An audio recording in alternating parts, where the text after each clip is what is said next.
El 7 de noviembre de 1940, la historia de la ingeniería estructural y la física clásica sufrió un punto de inflexión definitivo en las gélidas aguas del estrecho de Puget, en el estado de Washington.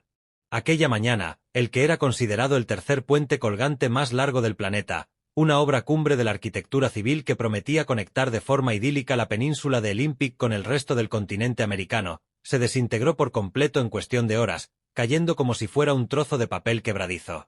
Lo más perturbador, misterioso y fascinante de este desastre es que no ocurrió ante el azote de un huracán de categoría máxima, ni bajo el impacto de un sismo devastador, ni debido a un defecto oculto en la fundición de sus materiales de acero. La causa fue algo mucho más sutil, invisible e implacable, un error conceptual y matemático de diseño. Los ingenieros más brillantes de la época habían computado a la perfección cuántas miles de toneladas de peso estático podía soportar la colosal estructura bajo condiciones normales de tráfico y gravedad, pero ignoraron por completo una ley fundamental y dinámica de la física de fluidos. Diseñaron un titán de acero impecable para resistir fuerzas verticales hacia abajo, pero olvidaron que el aire en movimiento no es simplemente una masa estática que empuja con fuerza bruta. El viento es una fuerza fluida que respira, que genera remolinos complejos, que oscila de forma rítmica y que posee la capacidad absoluta de triturar el acero estructural más resistente si su frecuencia se acopla milimétricamente con el ritmo de vibración natural de la obra. Antes de adentrarnos de lleno en la cronología técnica, los planos sesgados y las ecuaciones de vibración que causaron este desastre, apóyame suscribiéndote al canal y activando la campanita. Tu valioso apoyo es el pilar fundamental que nos permite seguir investigando a fondo y analizando los mayores desafíos, misterios y fallos tecnológicos de la ingeniería a lo largo de la historia. El despertar de Gertrudis la Galopante y la obsesión por la esbeltez. Para comprender el origen de esta catástrofe, es obligatorio analizar la corriente de pensamiento que dominaba la ingeniería de puentes a finales de la década de 1930. En aquel periodo, el diseño civil a nivel global se encontraba sumido en una profunda obsesión estética y económica, la búsqueda implacable de la esbeltez. Las estructuras colosales, robustas y pesadas del pasado empezaban a verse como toscas, ineficientes y anticuadas. El ingeniero Leon Moisseiff, considerado en ese entonces una eminencia internacional indiscutible y un visionario en el cálculo de estructuras suspendidas, propuso un concepto radicalmente revolucionario para cruzar el estrecho de Tecoume-Narrows. Tradicionalmente, los puentes colgantes de gran envergadura dependían de pesadas y profundas vigas de celosía abierta instaladas justo debajo de la calzada. Estos entramados tridimensionales de vigas cruzadas en diagonal tenían una función física crucial: permitir que las corrientes de aire transversales pasaran limpiamente a través de la estructura sin ofrecer ningún tipo de resistencia aerodinámica significativa. Sin embargo, guiado por las nuevas corrientes arquitectónicas y la necesidad de abaratar costes en plena época de entreguerras, Moisseiff tomó una decisión drástica. Decidió sustituir la celosía abierta por vigas de alma llena hechas de acero macizo, las cuales se alzaban unos 2,4 metros de altura en ambos laterales de la pista de rodadura. Estas no eran rejillas transitables por el aire, sino planchas de acero sólidas, opacas y continuas. Visualmente, el resultado era una obra de arte sin precedentes. Una delgadísima cinta de asfalto flotante que parecía suspenderse en el horizonte desafiando abiertamente las leyes de la gravedad. No obstante, las matemáticas detrás de esta belleza eran peligrosas. El puente se construyó con una esbeltez extrema, registrando una relación entre el grosor vertical del tablero y la longitud total del vano de apenas 1:350. Se trataba de una proporción increíblemente estrecha y flexible, una estructura con una rigidez torsional prácticamente nula para las magnitudes de una obra civil de esa escala. El verdadero peligro de esta configuración no tardó en manifestarse, consolidándose desde el mismísimo día en que se inauguró la obra al público. Incluso bajo la influencia de brisas sumamente suaves y moderadas, los conductores que cruzaban el estrecho empezaron a notar con pánico cómo el puente subía y bajaba de manera rítmica y pronunciada, un oleaje de asfalto que rápidamente le valió el apodo popular de Gertrudis la Galopante. Los ingenieros de la vieja escuela consideraban que estas oscilaciones eran simplemente una curiosidad inofensiva, una muestra de la flexibilidad del acero elástico que no ponía en riesgo la estabilidad del proyecto, asumiendo erróneamente que la estructura disiparía la energía por sí sola. Los vórtices de von Karman y la mecánica de fluidos. ¿Cuál era el origen de este misterioso comportamiento oscilatorio que los técnicos no alcanzaban a comprender? La respuesta se hallaba oculta en los laboratorios de la mecánica de fluidos avanzada y en un fenómeno aerodinámico conocido en la física clásica como la calle de vórtices de von Karman. Al interponer una barrera de acero completamente sólida y vertical al paso del viento, las famosas vigas de alma llena laterales, la corriente de aire se veía obligada a separarse de forma violenta al no poder atravesar el puente. Al chocar de lleno contra esta plancha rígida, el flujo de aire aerodinámico se rompía por completo, desprendiéndose en forma de remolinos o vórtices turbulentos que salían eyectados de manera alternada. Primero se generaba un remolino de alta velocidad sobre la calzada, y de inmediato se formaba otro justo por debajo de ella. De acuerdo con los principios de la física de fluidos, estos vórtices cíclicos generaban zonas de baja presión matemática debido al principio de Bernoulli. Por lo tanto, cuando el vórtice se consolidaba en la parte superior, succionaba literalmente el tablero hacia arriba. Cuando el flujo cambiaba y el remolino se concentraba en la zona inferior, el puente era empujado con fuerza hacia abajo. Así, la megaestructura no se balanceaba por el impacto de la fuerza bruta o el empuje frontal del viento, sino por la succión constante, rítmica y coordinada de millones de microremolinos nacidos de su propia geometría defectuosa. Durante meses, el puente acumuló estos pequeños impactos de energía cinética, actuando como un sistema mecánico elástico que almacenaba tensiones en cada oscilación vertical, esperando el momento en que las condiciones ambientales desataran un fenómeno mucho más destructivo. El punto de no retorno. Hasta el crítico amanecer del 7 de noviembre de 1940, las oscilaciones registradas en el puente de Tecoumen-Aarhus habían sido puramente verticales.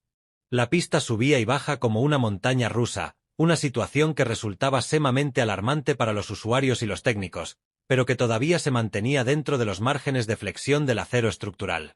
Sin embargo, a medida que avanzaba la mañana, un viento constante y sostenido proveniente del océano, estabilizado a unos 64 km por hora, cambió de golpe y de forma definitiva las reglas del juego físico. El patrón de movimiento puramente vertical que la estructura venía soportando sufrió una mutación mecánica aterradora. Se transformó de manera repentina en un indomable movimiento de torsión helicoidal. El puente dejó de ondular de arriba a abajo para comenzar a retorcerse de un lado a otro sobre su propio eje longitudinal, imitando el movimiento de una hélice desbocada o una cuerda de guitarra bajo una tensión extrema.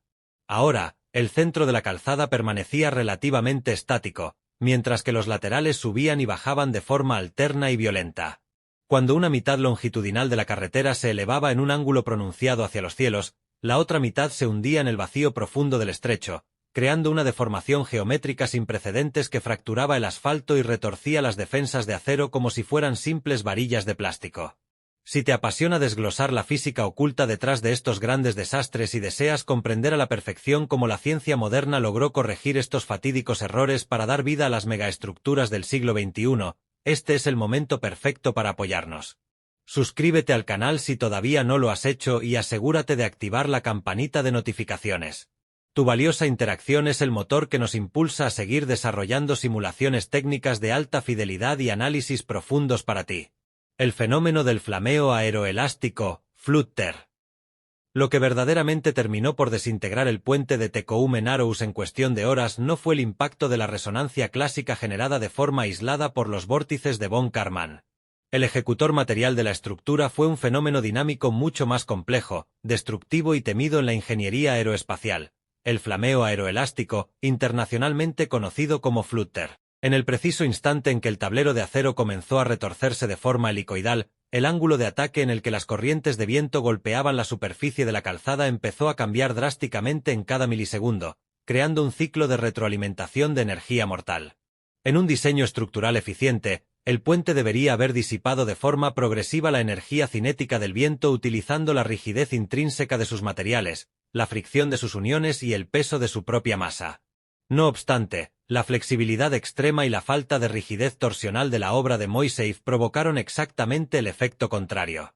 Cada ráfaga de viento consecutiva no hacía más que inyectar una cantidad masiva de energía mecánica directamente en el movimiento de torsión existente. Para visualizarlo de forma sencilla, imagina que estás empujando a un niño en un columpio. Si ejerces la fuerza justo en el instante preciso en que el columpio alcanza su punto más alto y cambia de dirección, lograrás que la altura del trayecto aumente exponencialmente en cada ciclo con un mínimo esfuerzo. Eso fue exactamente lo que el viento le hizo a la megaestructura. La calzada se inclinaba hacia un costado debido a la fuerza del aire, la elasticidad del acero acumulaba esa energía y hacía rebotar el tablero con violencia hacia el lado opuesto, y en ese microsegundo exacto, la corriente de aire cambiaba su punto de presión, volviendo a golpear el tablero con la frecuencia perfecta para potenciar el giro.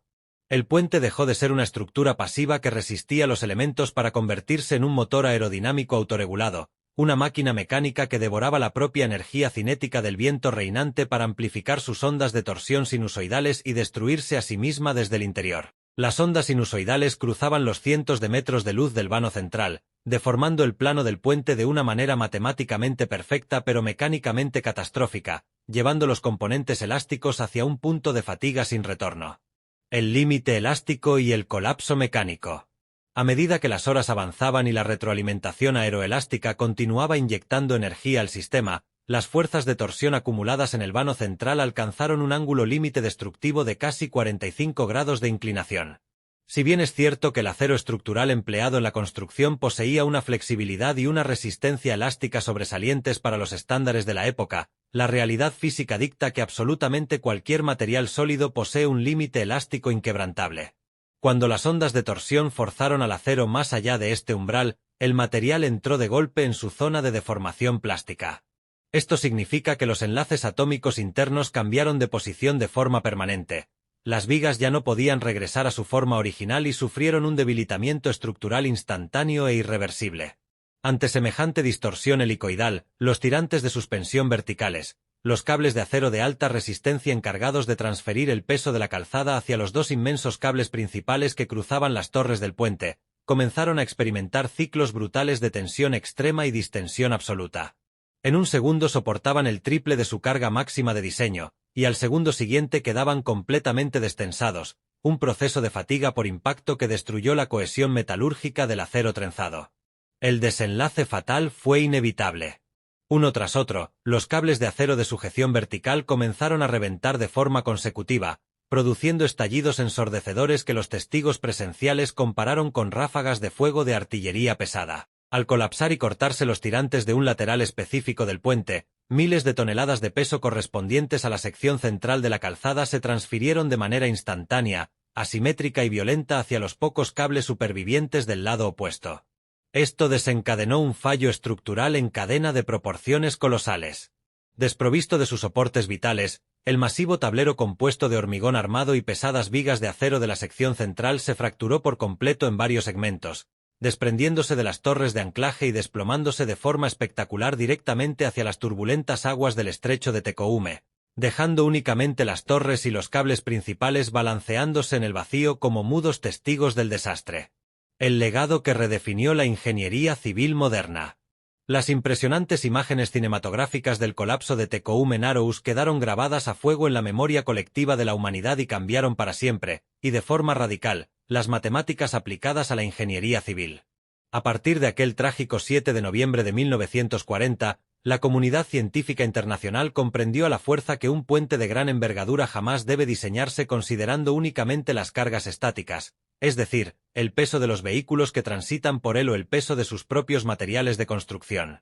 Se volvió obligatorio e indispensable diseñar las estructuras entendiendo que son elementos dinámicamente aerodinámicos sumergidos en un fluido constante y cambiante como es la atmósfera terrestre. A raíz de esta dura lección histórica, los ingenieros de todo el mundo descartaron de inmediato las vigas de alma llena macizas para puentes de gran luz y regresaron con un enfoque científico renovado a los diseños basados en celosías abiertas y estructuras de vigas de cajón ventiladas. Hoy en día, los puentes colgantes más grandes y estables del planeta no se construyen para resistir la fuerza del viento, sino para cooperar con ella. Las estructuras son sometidas a meses de rigurosos ensayos dentro de complejos túneles de viento asistidos por superordenadores de dinámica de fluidos computacional. Sus tableros ya no son barreras planas que bloquean el aire, sino que se diseñan utilizando perfiles trapezoidales huecos y deflectores de aire que funcionan de manera idéntica al ala invertida de un avión de última generación o un monoplaza de Fórmula 1. Su objetivo ya no es resistir el paso del aire, sino canalizar las corrientes de viento de forma inteligente a través y alrededor de la estructura para generar fuerzas de sustentación negativa o carga aerodinámica descendente, aportando una estabilidad milimétrica y eliminando por completo cualquier posibilidad de resonancia o flameo destructivo. El coloso de Tecoume Narrows se desplomó ante la mirada incrédula del mundo, pero fue precisamente sobre sus ruinas retorcidas donde la ciencia logró edificar los pilares inquebrantables, dinámicos y seguros de la ingeniería moderna. Si te ha fascinado este detallado análisis científico y técnico, apoya nuestro trabajo dejándole un buen me gusta a este vídeo. No olvides suscribirte para asegurarte de no perderte ninguno de nuestros próximos bloques de tecnología y megaproyectos, y recuerda activar la campanita de notificaciones. Déjame saber abajo en la sección de comentarios qué otro gran desastre estructural o misterio de la ingeniería te gustaría que desglosáramos por completo a nivel físico en los siguientes contenidos. Nos vemos en el próximo vídeo.